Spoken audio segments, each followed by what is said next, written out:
Мировые СМИ обсуждают итоги стамбульских переговоров Владимира Путина и Реджепа Эрдогана. Москва и Анкара дали ход газопроводу «Турецкий поток». Эту сделку, которая для Запада как гром среди ясного неба, называют настоящим энергетическим прорывом. Тему продолжит Григорий Емельянов.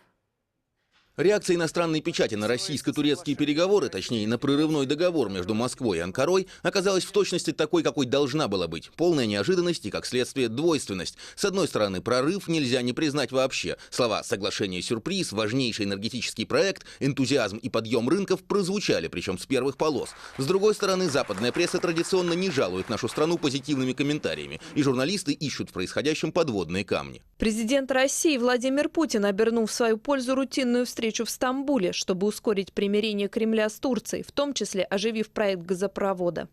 Президент Путин приехал в Турцию в тот момент, когда напряженность между Россией и главными союзниками Анкары по НАТО, Соединенными Штатами, достигла нового пика. Но Эрдоган не рассматривает этот визит как возможность повлиять на своего гостя. Напротив, Эрдоган выстраивает сотрудничество с Россией за счет Запада. Это, конечно, не восторженная реакция, скорее констатация факта сквозь зубы, но результат от этого не меняется. А результатом должны стать две газовые ветки. Одна для турецкого потребителя, другая транзитная в Европу. 900 километров по дну Черного моря из Анапы в Турцию и дальше в Грецию. Общая мощность более 30 миллиардов кубометров газа в год. Все это должно заработать к концу 2019-го. Казалось бы, очевидные экономические выгоды, но как часто на Западе сейчас приносят экономику в жертву политики. Этот момент подмечают турецкие средства массовой информации. Тот факт, что российский газ потечет в Европу через Турцию и Грецию, которые входят в НАТО, еще одна проблема, осложняющая региональную политику США. Впрочем, никто так не посыпает голову пеплом по поводу крушения иллюзий, как Украина. Еще бы, ведь только год назад глава «Нафтогаза» во всеуслышание объявлял, что турецкий поток в обход Украины не более чем блеф России.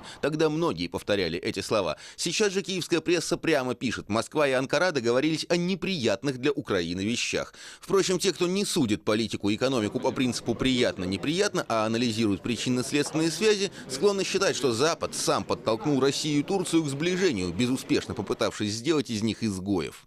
Турция и Россия достигли важнейшей точки в своих отношениях. Они сближаются, потому что выступили против Евросоюза и США.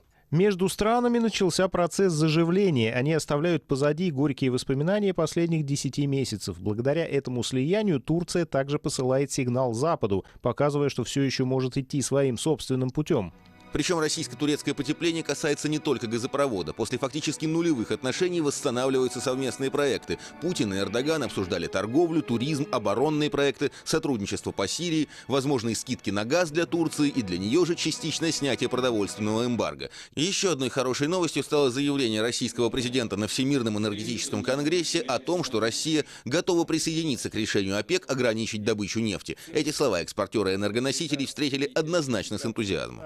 Мы уже наблюдаем тенденцию к росту цен. Конечно, если договор России и ОПЕК о сокращении добычи будет воплощен, то мы наверняка увидим быстрое улучшение состояния нефтяного рынка. Оно, похоже, уже началось. На слова Путина рынки отреагировали бурным ростом. Баррель марки Brent обновил годовой максимум, скакнув выше отметки в $53. Впрочем, нефтяной диалог еще продолжится, и не только на площадке Стамбула. Окончательное решение страны ОПЕК должны принять в конце ноября в Вене. Григорий Емельянов, Анна Шаргатова, Дмитрий Запарин, Первый канал.